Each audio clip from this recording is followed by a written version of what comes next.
There are two very important truths about the Christian life that we learn from this scene taken from the 4th chapter of the Gospel of John. Two important truths that I want for us all to be clear on when we walk out of this room here this morning, and two important truths that each of us need to be clear on in order for us to go the distance in the Christian life and all of our days on this planet. And I want to tell you from pastoral experience that those who miss these two important truths are at risk. They're in inevitable danger in their Christian walk. And I can tell you from experience that there are empty seats in households of faith, households of worship around the globe this morning, empty seats that were once occupied by people who really weren't clear on the truths that we're going to glean from this passage this morning. I'm going to give you the first truth, and it's going to take us a couple moments to unpack these truths from the passage. So the first truth is this: honor Jesus unshakably. I want to have us say this. We can personalize it by saying, I will honor Jesus unshakably. So let's say that together. I will honor Jesus unshakably. Now, where do we get this truth from this scene we've just watched and from our text in John chapter 4, verses 43 through 54? Well, this is what we saw in verses 43 through 46. It began at the end of 2 days. Jesus went on to Galilee. Now, if you remember from our journey through the Gospel of John, what's been happening is Jesus had been in Jerusalem, which is in a district known as Judea to the south, and he's traveling north to a district known as Galilee, which is Jesus' home stomping grounds. So he's going from the south in Judea north to Galilee, and in between those two districts is a district known as Samaria. And if you remember from our last several weeks in the 4th chapter of the Gospel of John, it was in Samaria that Jesus had a conversation with the Samaritan woman at the well, and it was there he stayed for 2 days and extended his hand of grace and mercy and power to the Samaritan people, who were, so to speak, a people who lived on the wrong side of the tracks. And Jesus showed grace to these people. So we're told here in verse 44 that Jesus is continuing north on his journey from Jerusalem to the south to Galilee in the north. And we're told, that he himself had made some sort of statement that the Apostle John, when he was penning this gospel, took note of. Apparently, Jesus himself had said that a prophet is not honored in his own hometown. So, in other words, Jesus is predicting, hey, when we get to Galilee, in my own home stomping grounds, my homies aren't going to honor me. But John makes this ironic note here in verse 45, yet the Galileans welcomed him. So did Jesus miss it here? I mean, you see what's going on? Jesus says, hey, when we get to Galilee, my homies aren't going to honor me. And John said, well, actually, but the Galileans welcomed him. Was Jesus wrong? Well, no. Because when we continue reading this, and you need to track with this tension, this apparent contradiction between Jesus' expectation of being dishonored and the apparent fact that his hometown folks welcomed him. If we continue reading in verse 45, it says, yet the Galileans welcomed him, for they had been in Jerusalem at the Passover celebration and had seen everything that had happened there. All right, so here's a little pop quiz. Do you remember from like a month or two ago what happened in Jerusalem at the Passover celebration? Not close. That was where Jesus went nutso in the temple and started kicking tables and setting all the sacrificial animals free. Because as we saw a month or two ago, however long it was long ago we were in that passage, that there was kind of like this racket going where people who were trying to worship God in sincerity were being taken advantage of by these guys who were running a racket. You remember all that, right? Jesus' homies had been in Jerusalem at the Passover celebration, and they had seen everything that he had done there. They had seen Jesus sticking it to the man. They had seen Jesus storming into the place where wrong was being done and kicking wrong in the teeth. And so now Jesus is back on his home turf for homecoming, and the locals are all singing the praises of this local legend. You can imagine the headlines of the Galilean Mail Journal reading, small town boy makes big, right? And in the local McDonald's, there's a Jesus' varsity jersey is hanging there on the wall, and Jesus ate here. In the barber shop, all the cronies are warmly bragging about, oh, I've known that Jesus kid since he was in swaddling clothes. Matter of fact, he was in the same, right? He was in the same graduating class as my boy. They were practically inseparable as kids, you know. I always said that Jesus kid was going to go places, you know. Jesus, you're here. Welcome, sit down. Let me give you a trim, my treat. You know, hey, Jesus, who's in your crosshairs now, huh? Who are you going to kick in the teeth? Right? I got some problems I'd sure appreciate you putting your foot to, if you know what I mean. You know, and so this is the point. Don't miss this. Jesus' Galilean homies welcomed Jesus insofar as they perceived that he was making right the things that they thought were wrong. The Galileans welcomed him, for they had been in Jerusalem at the Passover celebration, and they had seen him kicking tables. They had seen him doing everything that he did there. And so the first observation that we need to make this morning that gives us some insight into this apparent discrepancy between Jesus' warm welcome by a group of people about whom Jesus has said that they won't honor me. All right? First observation. The second observation that gives us some insight into this apparent discrepancy we see as we continue to read then in the second part of verse 46. Now it says, as he traveled through Galilee, as he's continuing north, he came to Cana, where, I heard it over here somewhere. What did he do in Cana? Yeah, he turned water into wine. All right, so here's the setup. Not only was Jesus back among those who had seen him kicking tables down in Jerusalem, but now he's back rubbing elbows with the very people who had actually seen him, or at least heard about him turning 6 vats of water into 180 gallons of really fine wine. And that, as we saw a month ago or whenever it was, you know, that little miracle completely redefined the standard for an open bar at a wedding reception, right? And so you can imagine the talk in the local town. It's just like, hey boys, Jesus is back. Whoa, right? Jesus is back. Remember last time? Yeah. All right? Welcome, Jesus. Good to see you. Come on in. Let me get you something to drink. How about a vat of water? You know what I mean? Nudge, nudge, wink, wink. Know what I mean? So here's the point. Here's the point. The Galileans were also welcoming towards Jesus insofar as they perceived that he was pouring out on them an overabundance of the blessings that they thought they should be getting from him. They welcomed Jesus insofar as they perceived that good things were going down in their lives by Jesus' hands. The Galileans, verse 45, welcomed Jesus to Cana, where he had turned water into wine.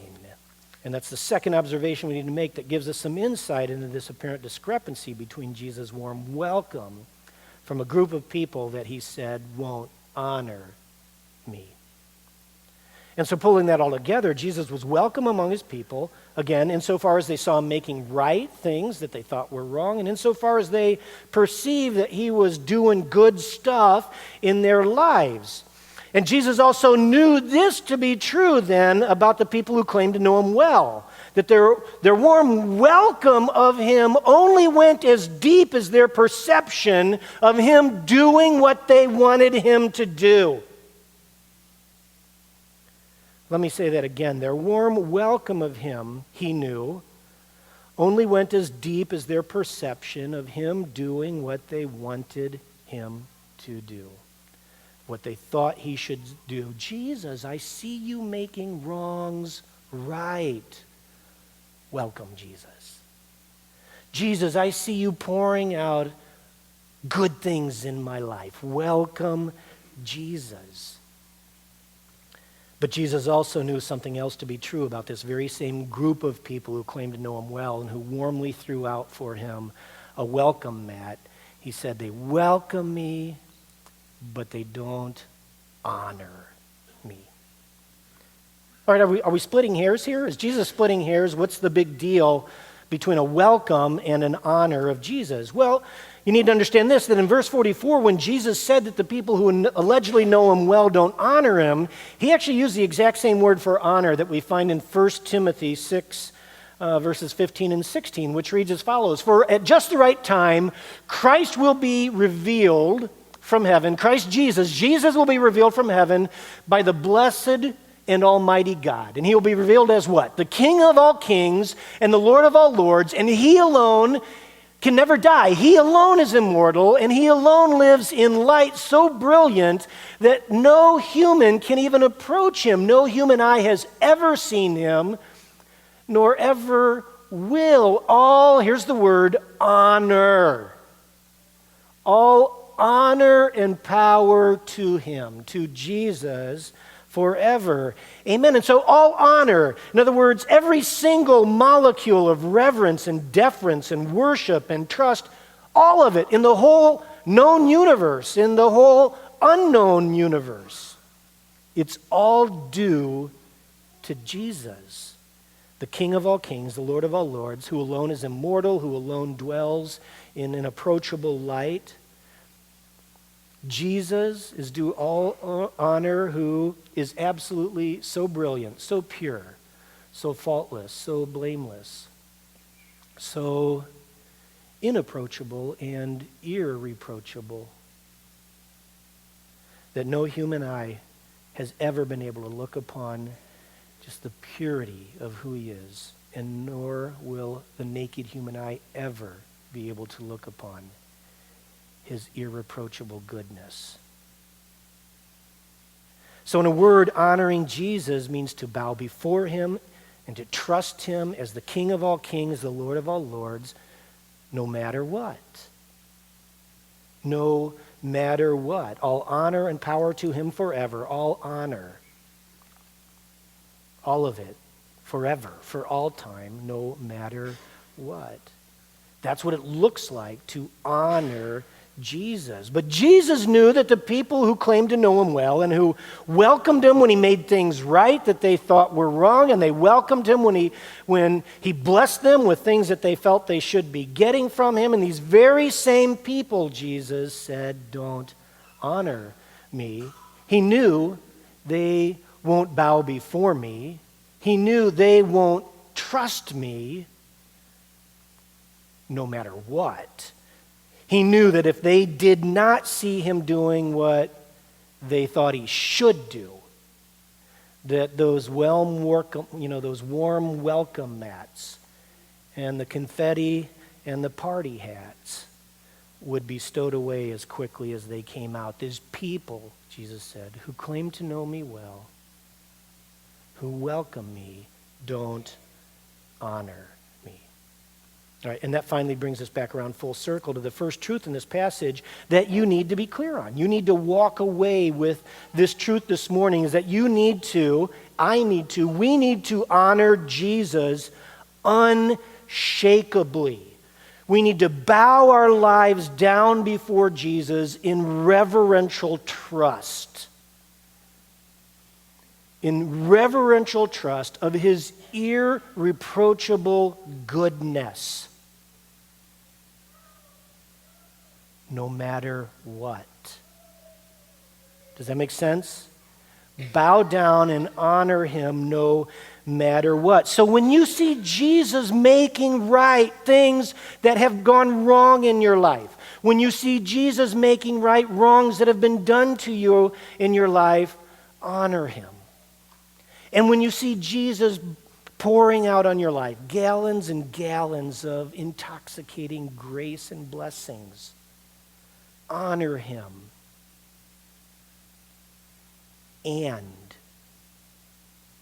And when you don't see wrongs being made in your made right in your life, honor him. Honor him because he is still the irreproachably good King of Kings and Lord of Lords.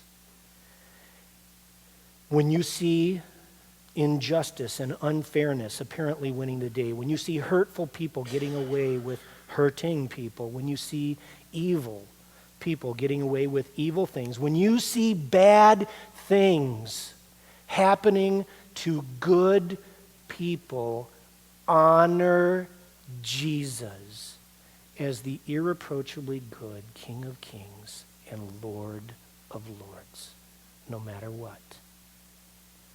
When you don't see the good things happening in your life that you expected would go down, when you don't see the things, happening in your life that you thought Jesus would do, when you don't see the gallons and gallons of blessing being poured out in your life that everybody else seems to become, and being intoxicated with, when you don't see that, honor Jesus as the irreproachably good King of Kings and Lord of Lords, no matter what. Bow down your life in reverential trust to Jesus, no matter what.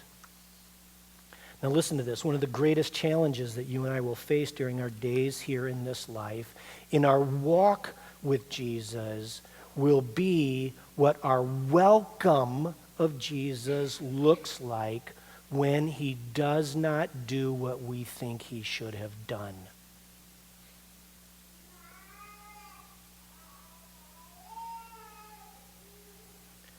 Will we honor him still? Will we bow down? Will we trust him that he is even still the irreproachably good King of Kings and Lord of Lords? Will we still honor him when life doesn't go down the way we think it should, no matter what? See, Jesus' Galilean homies, who claimed to know him well, whose lives had been touched by the extension of Jesus' table-kicking justice, whose lives had been blessed by the experience of Jesus' power and blessed by the presence of Jesus' intoxicating grace, this same group of people who welcomed him with bells and whistles, those very same people turned their backs on him in a New York minute when he didn't do what they thought he should do. And I can tell you from experience that there are empty seats in households of worship around the globe, even as we speak. Empty seats that were once occupied by people who welcomed Jesus and who worshiped Jesus as their beloved righter of wrongs. Jesus welcomed. They welcome Jesus and worship him as their beloved dispenser of intoxicating goodness. Empty seats because they turned their backs on him in a New York minute when he did not do what they wanted him to do. When he did not do what they thought he should do. Empty seats even right here in this room that once belonged to people who welcomed Jesus, but they did not honor him. They did not honor him because when life didn't go down the way they thought it should, which, footnote here, that happens. Do you know that one? Yeah. There's a bumper sticker, I think, that says something like that, right? Yeah. Empty seats right here in this room that once belonged to people who welcomed Jesus but didn't honor him because when life didn't go down the way they thought it should, or when life got tough, which life inevitably does. And when life got painful, which life inevitably does. When people failed them, which what? People inevitably do. Even good people, even Christian people. I think maybe even pastors. I love that shock, just registered from the front row. I don't like that one of 300, only one of 300 registered shock, but people failed them, which they inevitably will do. And when the inevitable sufferings of a sin-filled and broken world in which we will spend, the rest of our days, when the inevitable sufferings of a sin-filled and broken world threaten these individuals' illusion that a life journey with Jesus would be a tiptoe through the tulips rather than a trip to the cross, they somehow allowed the inevitable pains and disappointments of life to transform their good opinion and warm welcome of Jesus into bitterness and resentment and disbelief in his irreproachable goodness. And they turn their backs on him in a New York minute. You know what a New York minute is, by the way? That's the amount of time that transpires between when you're in the city and the light turns green and the person behind you honks. Yeah.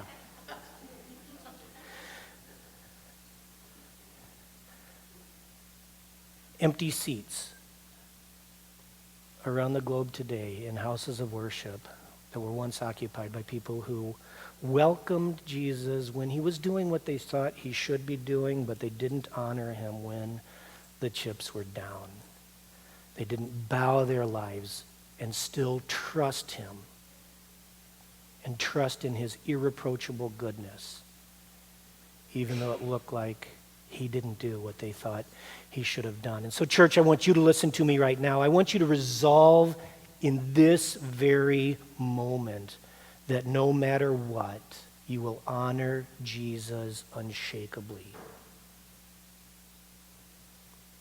None of us know what the future holds, right? We can't predict the future. We can't control the future. But I can with certainty predict this for you, that your future holds a measure of pain. Because we live in a sinful and broken world. This is not heaven. Your future holds a measure of pain. And your future holds a measure of pleasure. And I'm just challenging you right now to resolve in your heart that no matter what, you will honor Jesus. Because the chips will be down when pain comes. And you will find yourselves in that moment whether or not you are going to, as we sang a moment ago, bow down at the feet of Jesus and wash it and worship with the tears of your pain. Or if you're going to take out the welcome mat and walk away because life hurt. You understand that? Resolve right now that come what may, you will honor Jesus as the irreproachably good King of Kings and Lord of Lords. No matter what. All right, very quickly. Here's the second truth from this scene in John chapter 4 that you need to also walk away this morning. And the second point might seem like a contradiction, but it's this: seek breakthrough persistently. Seek breakthrough. Honor Jesus no matter what, but seek breakthrough persistence. Just keep seeking breakthrough no matter what. So we're going to pick back up where we left off in verse 46, and you'll see what this means. All right. So there was a government official in nearby Capernaum whose son was very sick. And when he heard that Jesus had come from Judea to Galilee, he went and begged Jesus to come to Capernaum to heal his son who was about to die. And Jesus asked, "Will you never believe in me unless you see miraculous signs and wonders?" That's a startling statement, right? Jumping ahead. But the official pleaded, "Lord, please come down now before my little boy dies." This is what's happening in this exchange. So this government official from Capernaum, whose son was lying at death's door, if you could allow yourself to try to feel how real that pain was. Some of us can only imagine, some of us in this room know that pain. So this official, whose little boy lies at death's door, hears that this Jesus guy is back in the neighborhood. This Jesus guy who makes wrong things right. and this Jesus guy who pours out gallons and gallons of intoxicating goodness. So we're told as soon as he heard Jesus is back on his home turf, he makes the trip from Capernaum to Cana. Now you need to understand this. Capernaum is on the shores of the Sea of Galilee, which is located about 20 miles from Cana at an elevation of 700 feet below sea level. Shores of the Sea of Galilee are 700 feet below sea level. Cana is 2,000 feet up in the mountains. And so this guy hears, hey, this Jesus guy is in town. He's in the neighborhood. He rides 20 miles or walks 20 miles. We don't know that he was on horses like the movie, but it's a 20-mile trip, which I think is pretty long on horses when you're going up 3,000 feet, right? This is a desperate man. And we're told that when he found Jesus, he begged him. He pleaded with him. The verb here is continuous. He persistently, that's where we get the persistence.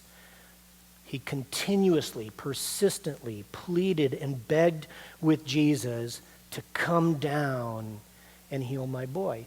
The verb come in verse 49, the official continuously begged, Lord, please come down is the literal verb there. Come down, Jesus. And why did he say come down? Well, Jesus is at 3,000 feet compared to Capernaum. Jesus, come down from where you are and heal my dying boy. Please, I am begging you, Jesus, come down and heal my dying boy.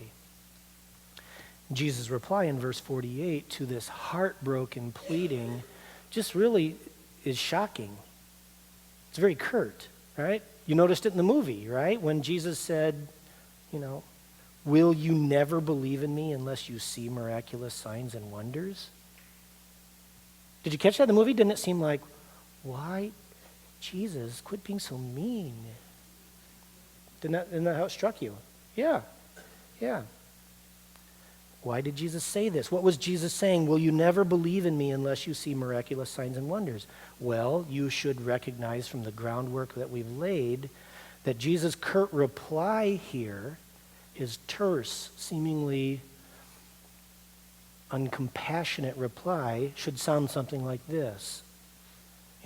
Jesus, will you please come down and heal my little boy who's about to die? And Jesus says to him, will you only honor me if I do what you think I should do? You hear that? Jesus, come down and heal my little boy. Will you only honor me if I do what you think I should do? I love the man's response to Jesus' question. Will you never believe in me unless you see miraculous signs and wonders? And the official, he just pleaded, Lord, please come now before my little boy dies. Do you get what did he say in response to Jesus' question? What was his answer? He didn't even deal with Jesus' question, right? It was like, I just imagine Jesus saying, will you never believe in me unless I do what you think I should do? Jesus, just come down and heal my little boy. You see, I love his answer. Jesus, I'm begging you, just come heal my boy. Will you only honor me if I do what you think I should do?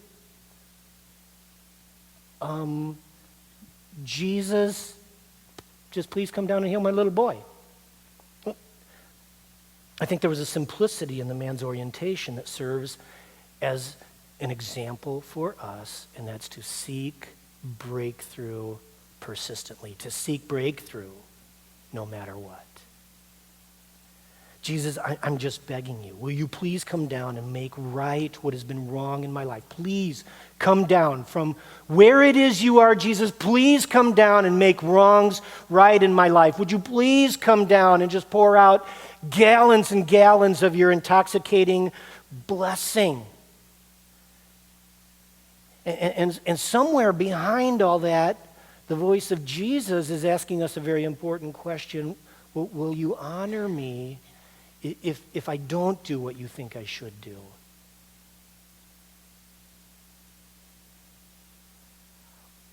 Jesus, just come down and make right the things that are wrong in my life, right? I think in those moments, our hearts aren't even able to process that important question that Jesus asked us, right?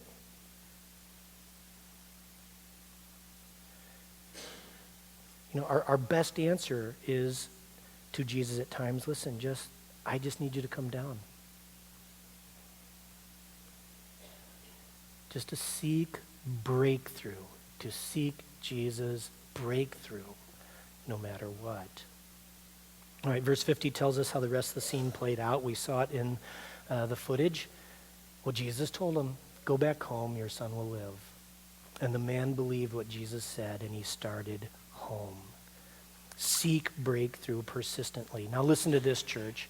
There's another resolve that we need to make today. There's another line that we need to draw in the sand, and that's not only that we will honor Jesus no matter what, but that we will never stop asking for Jesus to come down and heal loved ones who are sick, to heal people we know who are dying, for Jesus to come down into the sinful, broken world in which we live and to make wrongs right, and for Jesus to come down and pour out gallons and gallons of intoxicating grace. Let's never give up seeking for Jesus to break through and come down no matter what. Do you understand that? And then with it, to honor Jesus no matter what. The conclusion of the official story we know in verse 51, it says, while the man was on his way, some of his servants met him with the news that his son was alive and well. And he asked them when the boy had begun to get better, and they replied, yesterday afternoon at 1 o'clock. His fever suddenly disappeared, and the father realized. Then the father realized that was the very time Jesus had told him, your son will live. And he and his entire household believed in Jesus. And this was the second miraculous sign Jesus did in Galilee after coming from Judea. Seek breakthrough persistently. The man just kept begging Jesus, come down and heal, come down and heal, come down and heal. Seek breakthrough persistently and honor Jesus no matter what. I want to conclude with a story, a true story some of you are familiar with. It's the story behind the old hymn, It Is Well With My Soul. If you grew up in church, you're familiar with the hymn. This hymn was written after a series of traumatic events had happened in the life of the author, whose name was Horatio Spafford. Spafford's, the first traumatic event was the death of Spafford's only son from scarlet fever in 1870. And then just 1 year later, 1871, in the Great Chicago Fire, Spafford's business, he was just completely decimated financially by the Great Chicago Fire. And then 2 years after that, after Spafford had tried to get his, back on his feet, there was an economic downturn in the city of Chicago, which also, sent him into, a point of financial collapse. So after these three tragedies, Spafford had decided that he was going to take his family to Europe. They purchased tickets to sail across the Atlantic, and at the last moment, Spafford was called back to Chicago to deal with some zoning issues, problems that he's having with the city of Chicago and his business. And so he put his family, his wife, and their 4 daughters on the boat to England or to Europe, and he was going to join them later. Halfway across the Atlantic Ocean, his family's ship was struck by another ship. It went down quickly, and all 4 of Spafford's daughters perished in the shipwreck. And his wife would later send a telegram, which became famous, along with the story of the hymn, a 2-word telegraph, alone saved. Spafford gets the telegraph, immediately books passage to Europe to join his grieving wife. And as he sailed across the Atlantic, he was informed by the captain of the ship that they were now passing over the place where his family ship had gone down and where his 4 daughters were now laying in their watery grave. And Spafford sat down at that very moment and wrote these words, When peace like a river attends my way. So when peace is coming down, or when sorrows like sea billows roll, whatever my lot, thou hast taught me to say, it is well with my soul. It is well. It is well. It is well with my soul. Though Satan should buffet, though the devil should do everything that he can do, though trials should come, let this blessed assurance control that Christ has regarded my helpless estate and has shed his own blood for my soul. And so it is well. It is well. It is well with my soul. Honor Jesus no matter what. And seek his breakthrough no matter what. You understand the two truths we must carry with us all the days that we walk this broken world. Let's stand.